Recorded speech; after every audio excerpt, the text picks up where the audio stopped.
आज की क्लास में हम लोग देखेंगे कि पासे से संबंधित प्रश्न कैसे सॉल्व करते हैं। ठीक है, तो पहले हम लोग को जानना पड़ेगा कि पासा होता क्या है, किस प्रकार के पासे हो सकते हैं, उसमें कैसे कैसे सिचुएशन आ सकता है। पासा जिसमें 6 फलक होते हैं, इस प्रकार से आपको पासा दिखाई देगा। इसमें 6 फलक होते हैं, मतलब यदि लूडो वाला पासा देखा जाए तो 1 2 3 4 5 6 ऐसे हो सकते हैं करके। इसमें 6 बिंदु होते हैं, 5 बिंदु, 4 बिंदु, 3 बिंदु, 2 बिंदु, 1 बिंदु, ऐसा करके पासा होता है। प्रश्न ऐसा आता है कि कोई 2 पासा दिया रहेगा सपोज, और पूछेगा मान लो ऊपर वाली सतह पर 1 बिंदु है, नीचे वाली सतह पर कितने बिंदु होंगे। तो ऐसे प्रश्न को अभी सॉल्व करने के बारे में हमको जानना है। सबसे पहले पासा में एक पासा होता है मानक पासा, जिसको इंग्लिश में कहते हैं स्टैंडर्डाइज मानक पासा। मानक पासा को ध्यान से देखेंगे, मानक पासा क्या होता है। मानक पासा के विपरीत फलकों का योग, मानक पासा के विपरीत फलकों का योग हमेशा 7 होता है। इसको ध्यान देना है, मानक पासा के विपरीत फलकों का योग हमेशा क्या होता है, 7 होता है। एक पासा देखेंगे,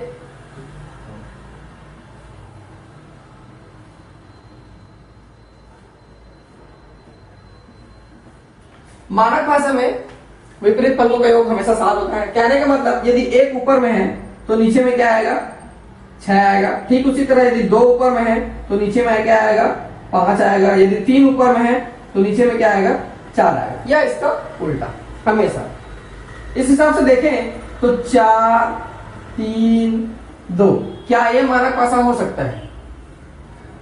तो देखा जाए तो ये मानक पासा नहीं है, क्योंकि 4 और 3 एक दूसरे के अपोजिट होना चाहिए। 4 और 3 एक दूसरे के अपोजिट होना चाहिए, और अपोजिट होगा तो दिखाई नहीं देगा, और यहाँ पर दिखाई दे रहे हैं, तो ये मानक पासा क्या है, नहीं है। फिर देखते हैं, यहाँ पर सपोज 5 कर देते हैं। अब क्या ये मानक पासा है? तो देखो 5 के साथ 3 दिखाई दे रहा है, 5 के साथ 2 दिखाई दे रहा है।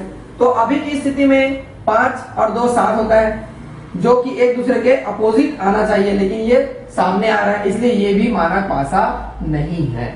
इसलिए ये भी मानक पासा नहीं है।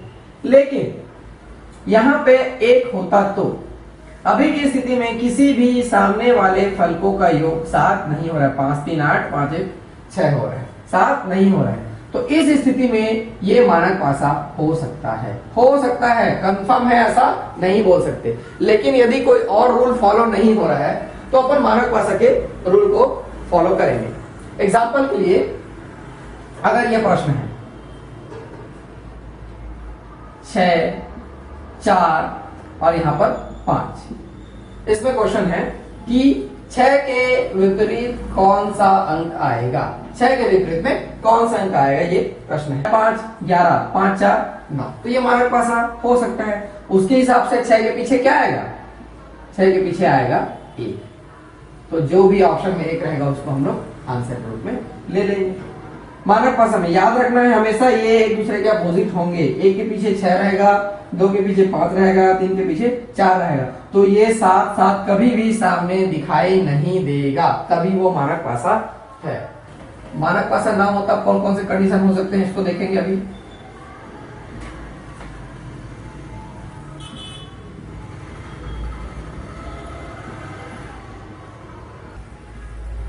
ये देखते हैं, यहाँ पर 5 है, यहाँ 2 है, यहाँ 3 है। 5 और 2 7 आमने सामने दिखाई दे रहे हैं, इसका मतलब ये मानक पासा नहीं है।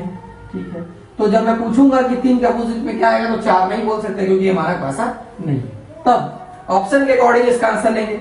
क्या क्या हो सकता है 2 के अपोजिट में? अभी क्वेश्चन पूछ रहे हैं कि 2 के विपरीत क्या आएगा, कौन सा अंक आएगा। तो जो भी यहाँ पे नहीं दिखाई दे रहा है, देखेंगे कौन कौन से यहाँ पे नहीं दिखाई दे रहा है। पहला तो क्या क्या नहीं दिखाई दे रहा है, 1 नहीं दिखाई दे रहा है, और 4 नहीं दिखाई दे रहा है, 6 नहीं दिखाई दे रहा है। तो 1 4 6 तीनों की तीनों दिखाई नहीं दे रहा है। सपोज ऑप्शन ए है 1, ऑप्शन बी है 4, ऑप्शन सी है 6, ऑप्शन डी है 4/6, ऑप्शन ई है 1 4 6। तो इसमें से देखा जाए तो ज्यादा सही ई ऑप्शन होगा, क्योंकि ये कोई से भी पासे का रूल फॉलो नहीं कर रहा है। तो जो भी चीज दिखाई नहीं दे रहा है वो कोई भी हो सकता है। 2 के पीछे में 1 भी हो सकता है, 4 भी हो सकता है, 6 भी हो सकता है। यदि ये ऑप्शन है तो ये ऑप्शन ही सही उत्तर होगा। ये दूसरा कंडीशन है। अब तीसरे कंडीशन में चलते हैं। जब हम लोग को कोई दो पासे दिए हो, कोई दो पासे दिए हो, तब पूछ रहे हैं कि कौन किसके अपोजिट है। देखते हैं दो पासा वाला सिचुएशन लेके।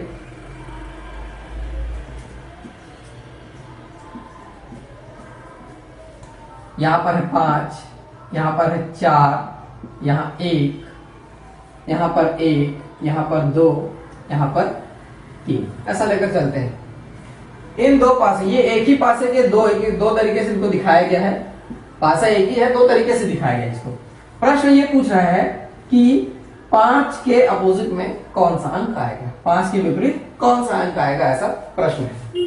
तब देखेंगे इस प्रश्न को कैसे सॉल्व करेंगे। इसमें ध्यान देने बात यह है कि इन दो पासों में कोई एक ही अंक है जो कॉमन है, कोई एक ही अंक है जो कॉमन है, वो कौन सा है, 1। तो इसी से अपना जो प्रश्न है वो बनना चालू होगा। पहले पासे का मैं 1 यहाँ पे लिख रहा हूं, पहले पासे का 1 यहाँ पे लिखा हुआ हूं। इसके बाद मैं साइक्लिक ऑर्डर में चलूंगा, जिस डायरेक्शन में एरो है उसी डायरेक्शन में चलूंगा। 1 के बाद क्या दिख रहा है यहाँ पे, 5, तो मैं 5 लिख लिया। फिर क्या दिख रहा है यहाँ पे, 4, तो मैं 4 लिख लिया। इसके बाद ये वाला 1 ठीक इसके 1 के नीचे लिखेंगे और इसमें भी हम लोग साइक्लिक ऑर्डर में चलेंगे। तो 1 के बाद क्या है यहाँ पे, 3 है, फिर 3 के बाद क्या है, 2।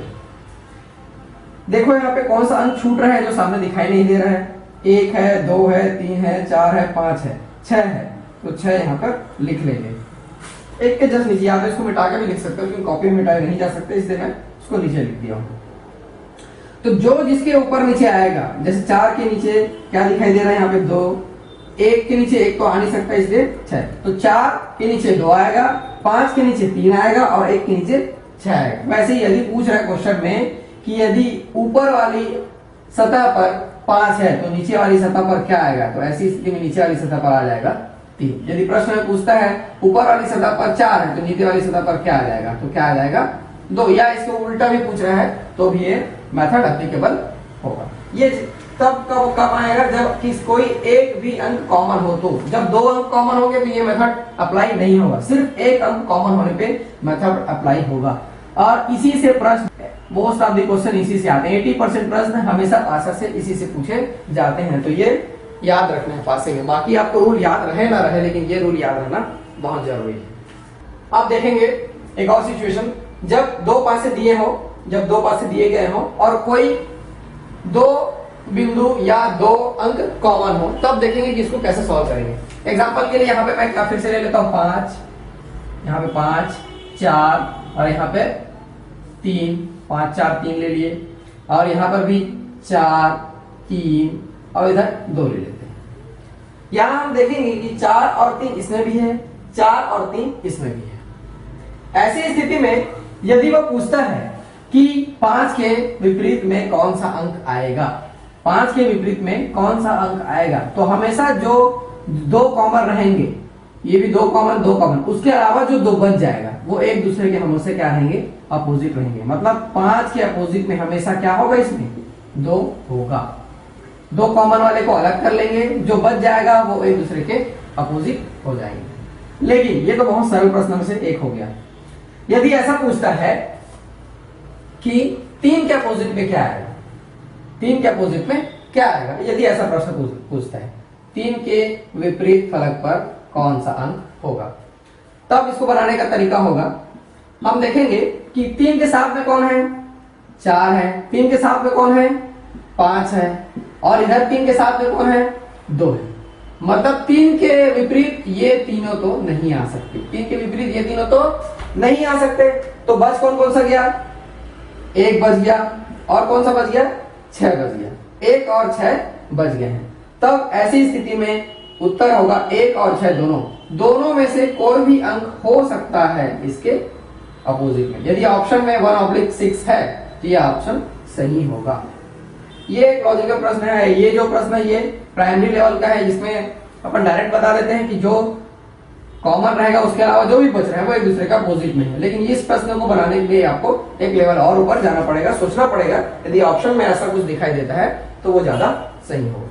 अब अगला देखेंगे, यदि 4 पासे दिए गए हो और पूछा गया है, यह प्रश्न दिया गया 4 पासे 1 2 3 4 और प्रश्न पूछा गया है कि 3 के विपरीत फलक पर कौन सा अंक होगा। इस प्रश्न को बनाने के लिए अब कैसे करेंगे देखेंगे। अपने को जो 2 पासे वाला सिचुएशन याद करना है फिर से माइंड में कि 2 पासे वाला क्या सिचुएशन है जिसमें कोई एक अंक कॉमन होता था तो अपन को कैसे सॉल्व करते थे, उसी को इसमें भी फिट करना है। कैसे करना है देखो, इस चारों पासे में से कोई 2 पासे ऐसा सेलेक्ट करो जिसमें कोई एक अंक कॉमन हो। इन चारों पासे में से कोई 2 पासे ऐसा सेलेक्ट कर रहे हैं जिसमें कोई एक अंक कॉमन हो। एग्जांपल के लिए पासा 2 और पासा 3 को देखते हैं, इसमें क्या क्या कॉमन है, 5 कॉमन है, हाँ, और कुछ कॉमन नहीं है, तो इन 2 पासे को ले लेंगे, बाकी छोड़ देंगे। तो दूसरे पासे में 5 कॉमन है तो 5 देते थे, फिर अपन साइक्लिक चल रहे थे तो 5 4 2, वैसे इधर 5 और इधर चलने पर 3, फिर आगे चलने पर 1। इस स्थिति में 2 के अपोजिट में 1 और 3 के अपोजिट में 4। यही प्रश्न में आपको पूछा गया है कि 3 के अपोजिट में क्या आएगा, तो 3 के अपोजिट में क्या आ जाएगा 4। इसका आंसर हो जाएगा 4। यदि ऊपर वाली फलक पर 3 हो तो नीचे वाली फलक पर 4 होगा। आप किसी और 2 पासे को लेकर यदि इसको बनाएंगे तो भी आंसर वही आएगा जो इसमें आ रहा है।